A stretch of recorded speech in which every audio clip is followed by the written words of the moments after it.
ठीक है, तो आज की क्लास हम लोग स्टार्ट करते हैं। देखिए हमारी जो क्लास चल रही है यूट्यूब पर, ये पूरी तरह से फ्री ऑफ कॉस्ट रहेगी सभी के लिए, इसकी कोई फ़ीस चार्ज नहीं की जाएगी।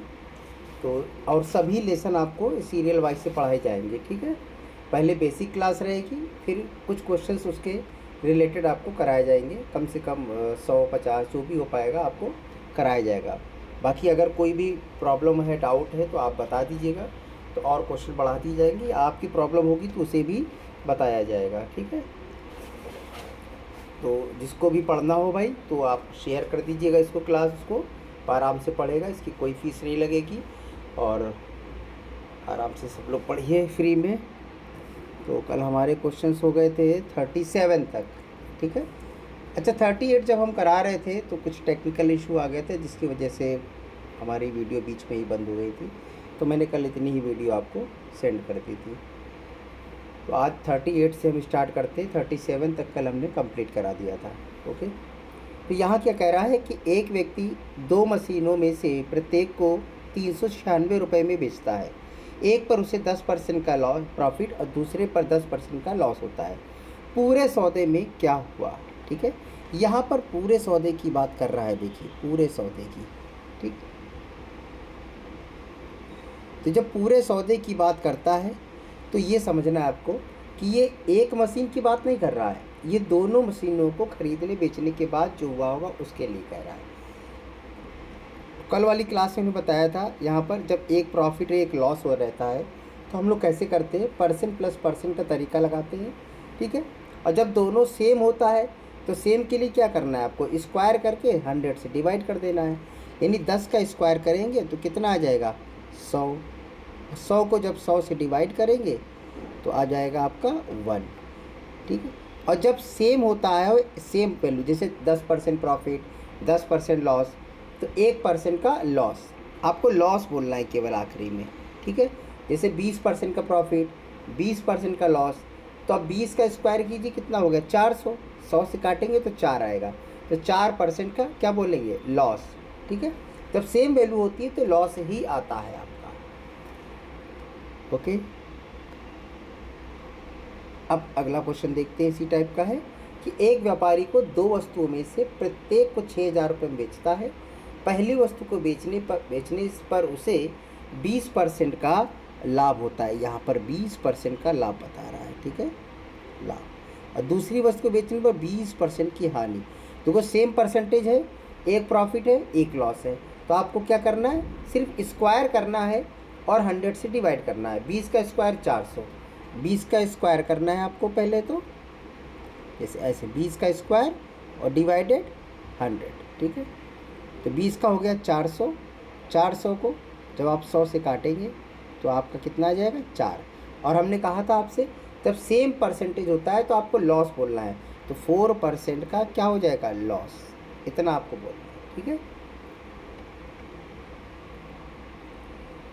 फिर अगला कह रहा है एक दुकानदार दो टीवी सेटों को एक ही मूल्य पर बेचता है। टीवी पर 20% का प्रॉफिट होता है, दूसरे पर 20% का लॉस होता है। बताइए कौन सा कथन सत्य है। अभी हमने बताया ना, 20% प्रॉफिट 20% लॉस, मतलब 20 का स्क्वायर 400 और 400 को 100 से डिवाइड करेंगे तो 4, और 4% का लॉस, ये 4% का लॉस। यहाँ देखिए प्रॉफिट दिया इसलिए ये वाला ऑप्शन नहीं होगा। ठीक है, एक व्यक्ति दो मेज़ों को एक ही मूल्य पर बेचता है।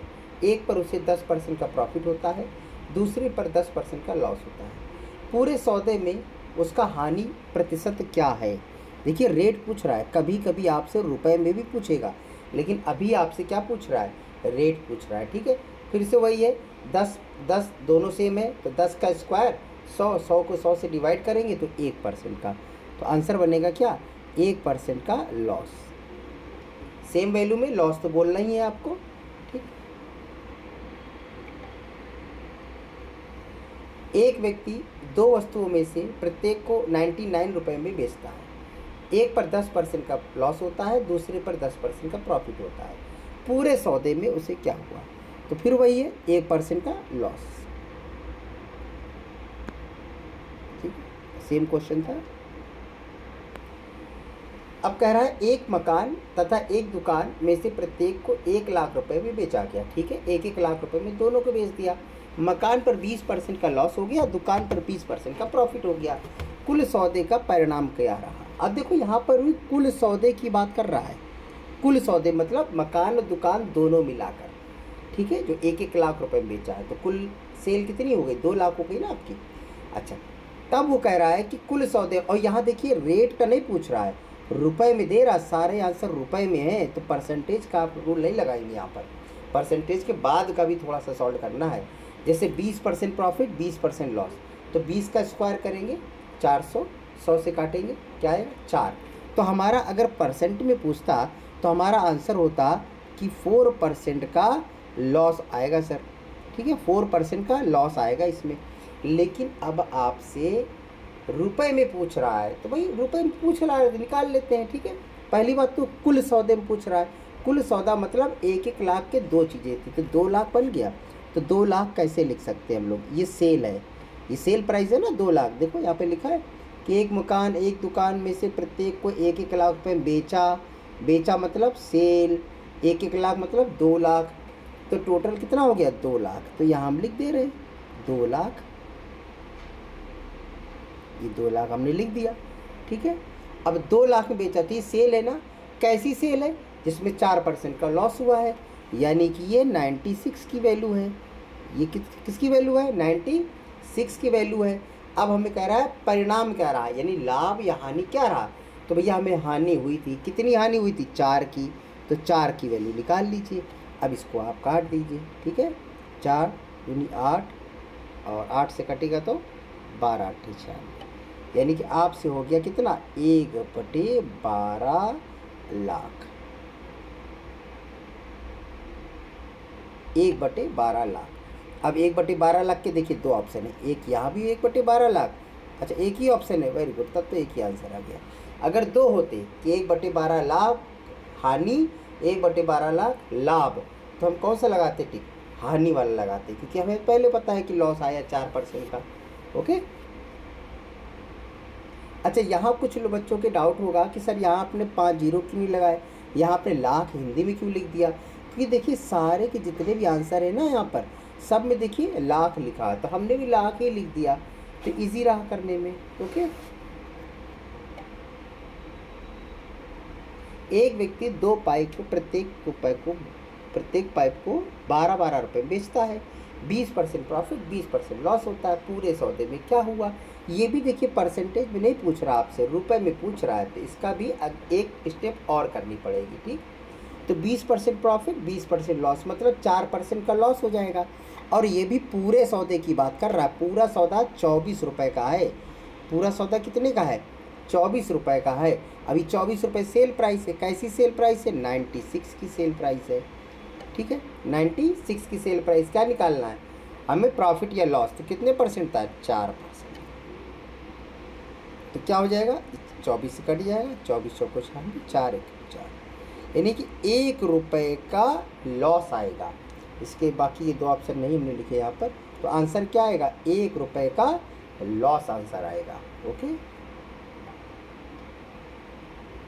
आपको हर तरह के क्वेश्चन करा दिए जाएंगे यहाँ पर, और डेली क्लास चलेगी। ठीक है, इसलिए ज़्यादा से ज़्यादा लोगों को बता दीजिए, और अच्छी लग रही है अगर आप लोगों को क्लास, ठीक है, डेली क्लास आपको लेनी है तो आप सब्सक्राइब भी कर दीजिएगा चैनल को, और नोटिफिकेशन के लिए बेल आइकन दबा दीजिएगा, तो आपके पास डेली नोटिफिकेशन आ जाया करेगी।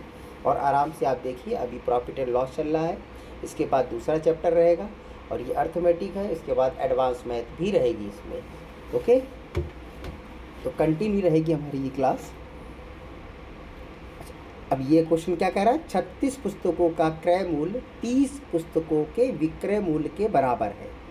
ठीक है, 36 पुस्तकों का क्रय मूल्य 30 पुस्तकों के विक्रय मूल्य के बराबर है, इसका लाभ है। देखिए इसके करने के बहुत सारे तरीके हैं, हम आपको बहुत आराम से बताएंगे।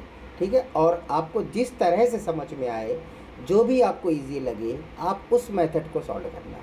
ओके, जैसे सबसे पहले तो हम क्या कर रहे हैं कि इसको हम थोड़ा सा छोटा कर ले रहे हैं। ठीक है, एक ही टेबल से अगर कट रहा है तो काट दीजिए। जैसे 6 से कट रहा है तो ये हो गया 6 और ये हो गया 5। इतना समझ में आ गया। कि एक ही टेबल से अगर हम काट रहे हैं, अगर कट रहा है तो, और नहीं कट रहा है तो छोड़ दीजिएगा। इससे वैल्यू छोटी हो गई हमारी। जैसे 6 और 5 देता तो ना 6 5 से कटता है, ना 5 6 से कटता है, ना ही दोनों किसी टेबल से कटते। सेम टेबल से कटना चाहिए दोनों, सेम एक ही पहाड़े से दोनों कटने चाहिए। ठीक है, सेम टेबल से दोनों कटने चाहिए थे। अच्छा, इसमें और क्या समझना है आपको? पहली बात तो ये कि इसको छोटा कर लीजिए। ओके, दूसरा एक नियम और याद रखिए, इसमें सीधा नियम है कि अगर क्रय बड़ा हो, या हम लिख दे रहे हैं यहाँ पर, ठीक है, क्रय बड़ा, क्रय बड़ा, ठीक है, तो आपको प्रॉफिट होगा। क्या होगा? प्रॉफिट होगा। ओके, अगर विक्रय बड़ा यानी सेल प्राइस बड़ी होगी तो इसका क्या हो जाएगा? उल्टा हो जाएगा, लॉस आएगा आंसर में। इतना आप याद रखिएगा। ओके, अगर क्रय बड़ा होगा तो क्या हो जाएगा? प्रॉफिट, और सेल बड़ा होगा तो क्या हो जाएगा? लॉस।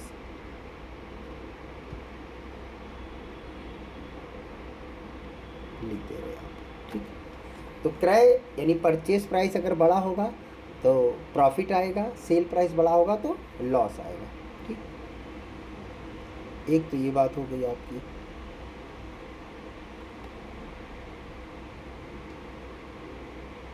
इसको हम हटा देते हैं।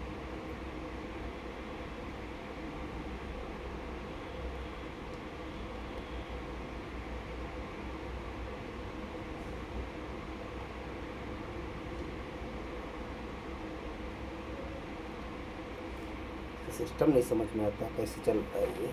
ठीक, इतनी बात समझ में आ गई। पहले तो एक ही टेबल से छोटा कर देंगे और फिर हम देखेंगे क्रय बड़ा है कि विक्रय। तो यहाँ पर हम ये देख रहे हैं कि क्या बड़ा है? 6 का क्रय मूल, 6 का क्रय मूल, और यहाँ क्या लिखा है? 5 का विक्रय मूल। देखिए, एक ही क्वेश्चन में आप जितना समय लगाना है लगा लीजिए समझने का, क्योंकि ऐसे आने वाले अब 5-6 क्वेश्चन इसी टाइप के हैं सारे।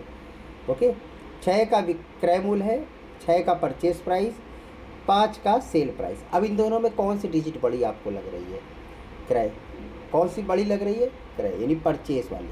6 है ना, यानी कि इसमें क्या आएगा? प्रॉफिट ही आएगा। देखो, इसमें पूछ भी रहा है प्रॉफिट। ठीक, कभी कभी क्या पूछता है कि इसमें प्रॉफिट आएगा या लॉस आएगा, कितने % आएगा, ये भी पूछ लेता है आपसे। ओके, अब यहाँ पर क्या आएगा? प्रॉफिट आएगा। तो भाई देखो, प्रॉफिट तो तभी आता है ना आपको। प्रॉफिट कब आता है? प्रॉफिट तब आता है जब सेल प्राइस बड़ा होता है माइनस परचेस प्राइस छोटा होता है। Sale price minus purchase price होता है ना, sale price minus purchase price. ठीक, sale price minus purchase price, तभी तो आता है। तो इन दोनों में बताओ। ठीक है, तो ये वाला जो छोटा वाला हो गया परचेस, ये हो गया आपका सेल, यानी कि 5। तो फाइनली आपका प्रॉफिट आया 1 रुपये का। ठीक, यानी कि आपको सेल को परचेस और परचेस को सेल, ऐसे आपको कन्वर्ट कर लेना है, कन्वर्ट कर लेना है। फिर से समझिए आप, सारी बातों को हम फिर से दोहराते हैं, सारी बातों को फिर से हम बता देते हैं। एक बार केवल समझ में आ गया आपको तो सब बातें समझ में आ जाएंगी। ठीक है,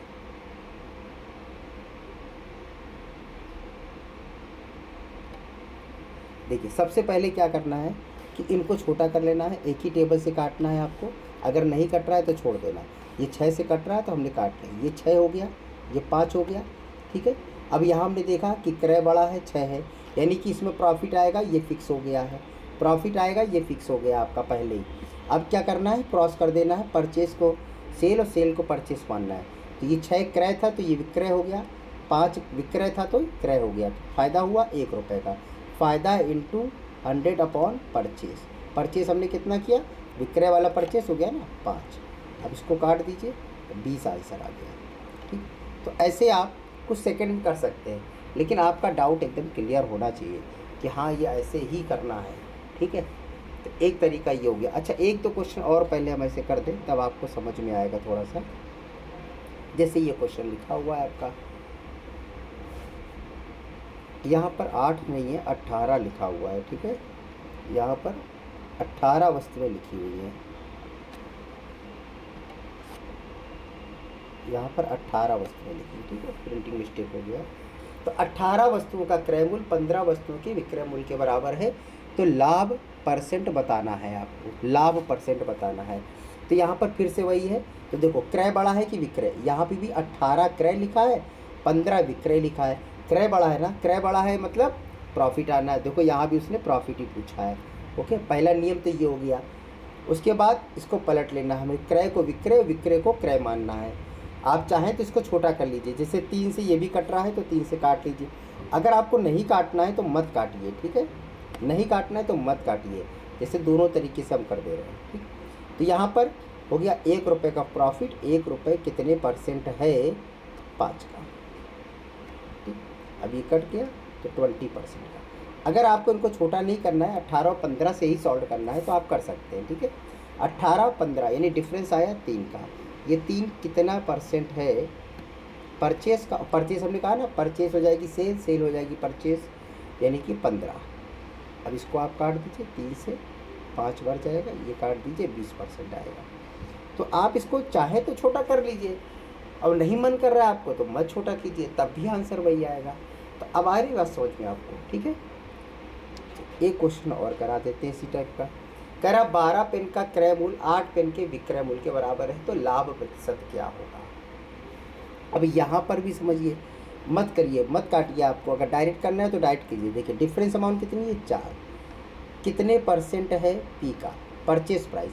और परचेस प्राइस कौन होता है, ये जो विक्रय होता है वो परचेस बन जाता है। अब इसको काट दीजिए आप 2 बार, यानी कितना आंसर आया, 50% का, ठीक है। ये ऑप्शन आ गया। देखिए अगर आपका कॉन्सेप्ट क्लियर हो गया तो ये सब ओरल हो जाते हैं, ठीक है। 2 4 सेकेंड 5 सेकेंड में आंसर इनके आ जाते हैं, अगर आपका कॉन्सेप्ट क्लियर है तो। ओके, अब इन्हीं को अगर हम बहुत बेसिक से बताएं, ये तो एक तरीके से शॉर्ट ट्रिक हो गई। आपको एक बट इसमें नहीं मिल रहा होगा कि सर ये ऐसे क्यों हो रहा है, किस लिए हो रहा है, ठीक है। अब इन सब का अगर एक बट आपको नहीं मिल रहा है तो हो सकता है आप भूल भी जाए, तो इनका हम एक बट आपको दे देते हैं, एकदम बेसिक से बताते हैं। तो बेसिक से बताएंगे अगर, तो उसके लिए एक नया क्वेश्चन ले लेते हैं, ये वाला क्वेश्चन ले लेते हैं, ठीक है।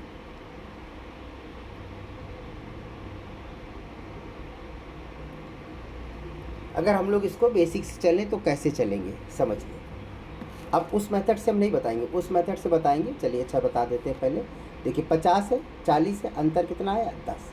ये कितने परसेंट है, कितने परसेंट है, क्रय विक्रय, विक्रय क्रय हो जाता है तो ये विक्रय है 40, 40 नीचे कर दीजिए, ये 0 0 गया, 4 से कट गया 25, ठीक है। ये तो डायरेक्ट वाला हो गया। अगर आपको डायरेक्ट नहीं आ रहा है समझ में तो इसको हम बेसिक से भी करा दे रहे हैं आपको।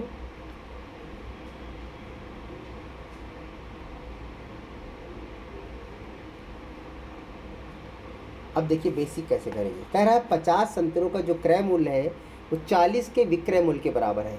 अब इसमें क्रय प्राइस आप कोई मान लीजिए, एक संतरे का कितना मानना चाहते हैं आप 2 रुपया मान लीजिए, आपका जो मन करे मान लेना, ठीक है। आप 2 रुपया मान लीजिए कि एक पीस का जो परचेस प्राइस है वो बराबर 2 रुपये। आपने मान लिया कि 2 रुपये में एक चीज़ हमने खरीदी है। अभी बताओ 50 संतरे आप खरीद रहे हो तो कितने में खरीदोगे, 100 रुपये में। कितने में खरीदोगे, 100 रुपये में। तो 100 रुपये क्या हो गया, इसका परचेस प्राइस हो गया। 100 रुपये में खरीदा यानी क्रय मूल्य हो गया 100 रुपये। अब यही 100 रुपये क्रय मूल्य 40 संतरों का विक्रय मूल्य बन जाएगा। तो आप ये कह सकते हो कि सर 40 संतरे हमने बेचे हैं, 40 संतरे हमने बेचे हैं कितने में, 100 रुपये में। कितने बेचे हैं, 100 रुपये में, मतलब सेल प्राइस है 100 रुपया, ठीक है। अब देखो जब 40 संतरे बेच रहे हो तो 40 संतरे खरीदो भी। तो एक संतरा कितने में खरीदा था, 2 रुपये में। एक संतरा कितने में खरीदा था, 2 रुपये में। तो बताओ 40 संतरे कितने में खरीदोगे, 40 संतरे कितने में खरीदोगे, 80 रुपये में खरीदोगे। अब सब कुछ बेकार हो गया, बस ये समझो कि 80 में खरीदा है, 100 में बेचा है, तो कितने रुपए का प्रॉफिट हो गया, 20 रुपये का प्रॉफिट हो गया। अब profit into 100 upon purchase, purchase कितना था, 80 था, ठीक है। अब इसको काट दीजिए। देखिए इस वैल्यू को जब आप काटेंगे तो फिर से आपका 25% आंसर आ जाएगा। ठीक है, इस तरह से ये बेसिक है। अगर आप चाहेंगे तो हर क्वेश्चन इस तरह से लगा सकते हैं। थोड़ा सा उससे ज़्यादा स्टेप है इसमें, लेकिन इसलिए हमने बताया कि आप कभी अगर भूल भी जाएं तो परचेज प्राइस की वैल्यू अपनी तरफ से कोई भी मानकर प्रश्न को हल कर सकते हैं। ठीक है, देखिए मैथ कुछ भी टफ नहीं होती है अगर आपको सारे एक बट के आंसर आपको मिल जाए। ये नहीं कि केवल शॉर्ट ट्रिक मिली आप करने लगे, शॉर्ट ट्रिक मिली करने लगे, क्योंकि ये सारे क्वेश्चन प्री लेवल के हैं। मेंस के जो क्वेश्चंस आते हैं पहले तो 5-6 लाइन के होते हैं, सिंगल लाइन के क्वेश्चंस ही नहीं होते हैं वो। ठीक है, वो भी हम यहाँ कराएंगे, और वो वही स्टूडेंट्स कर पाते हैं जिनका बेसिक बहुत कॉन्सेप्ट क्लियर होता है। ओके, चाहे एसएससी का मेंस का हो या बैंक का मेंस का हो या कोई भी हो, मेंस से बहुत अच्छे प्रश्न आते हैं। वन लाइनर नहीं आते कि आपने देखा और कर लिया, आपका कॉन्सेप्ट बहुत क्लियर होना चाहिए। इसलिए हम सभी की क्वेश्चन के कॉन्सेप्ट भी आपको बताते चल रहे हैं और शॉर्ट ट्रिक भी बताते चल रहे हैं। ठीक है, फार्मूला देखिए मैंने अभी तक आपको एक भी नहीं याद कराया है प्रॉफिट एंड लॉस का।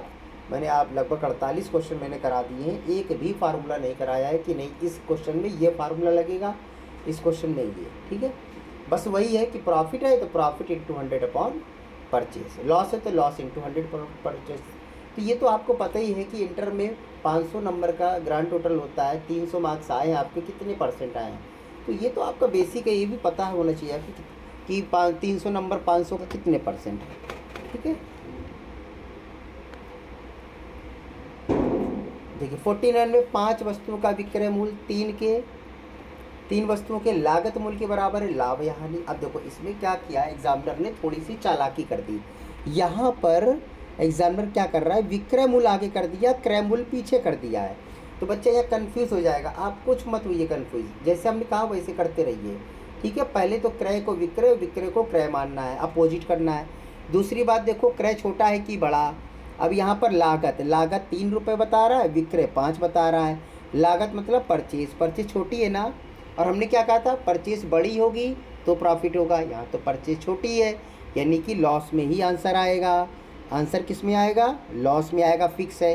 देखो ये पूछ भी रहा है लाभ होगा या हानि, कंफ्यूज कर रहा है आपको, तो आंसर किस में आएगा, लॉस में ही आएगा। तो प्रॉफिट वाला तो आंसर आ ही नहीं सकता है, इसमें कुछ नहीं लिखा, छोड़ दो इसको। अब या तो ये आंसर आएगा या तो चौथा, या तो थर्ड या तो फोर्थ। इतना समझ में आ गया? अच्छा ठीक है सर। अच्छा दूसरा तरीका क्या बताया था हमने, इन दोनों का डिफरेंस निकाला इनटू कितने परसेंट है पी का। अब यहाँ पी कितना था, परचेस को सेल, सेल को परचेस मानना है, तो सेल क्या था 5, मतलब परचेस हो गया 5। बस 5 से आप काट दीजिए, कितना आंसर आएगा 40% का loss. Okay, fourth option is correct. देखिए वो आगे पीछे रखता है, कैसे भी रखता है, आप केवल एक चीज़ समझ लीजिए, उसी टाइप के सारे क्वेश्चन आप कर लेंगे। ठीक है, और मैंने अभी 48 का बेसिक भी बताया है, आप चाहें तो सारे क्वेश्चन बेसिक से कर सकते हैं। एक बार करके देखिएगा, आपको कोई भी वैल्यू मान लीजिएगा, बस कॉन्सेप्ट वही रखिएगा, आपके सभी आंसर आ जाएंगे। अब देखिए यहाँ कह रहा 15 मेज़ों का जो क्रय मूल्य है वो 20 मेज के विक्रय मूल्य के बराबर है, हानि परसेंट बताइए। 15-20 अंतर आया 5 का, ये कितने परसेंट है, विक्रय को क्रय मानेंगे यानी 20 से काट दीजिए 5, आंसर आया 25, ठीक हो गया। ओके, तो ऐसे जब आपकी प्रैक्टिस में आ जाएगा ना तो बहुत तेज़ होने लगेगा। 12 संतरे हैं का क्रय मूल्य 10 संतरों के विक्रय मूल्य के, और देखिए डिफरेंस कितना आया 2, कितने परसेंट है पी का, सेल वाला पी बनता है यानी 10, इसको काट दीजिए, आंसर आया 20, ये आ गया। ठीक, एक बार केवल कॉन्सेप्ट समझने की बात है। 3 खिलौनों का विक्रय मूल्य 4 खिलौने के लागत मूल्य के बेचा जाए तो लाभ बताइए। अब इसको आप लोग करिएगा, ठीक है, सेम क्वेश्चन है, इसी तरह का है। एक व्यक्ति 1 रुपये में 5 की दर से पेंसिल खरीद कर उन्हें 1 रुपये की 3 की दर से बेचता है, तो लाभ परसेंट बताइए। देखिए वो भी क्वेश्चन वैसा ही है, कोई मतलब नहीं है, ये सब एक ही जैसे क्वेश्चन है आपके। तो यहाँ पर खरीद कितना रहा है 5 खरीद रहा है, 3 की दर से बेच रहा है। 5 खरीद रहा है, 3 की दर से बेच रहा है वो। ठीक है,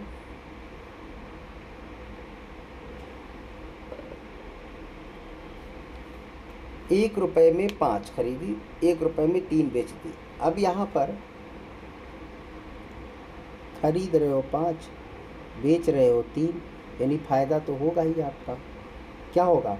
फ़ायदा तो होगा ही।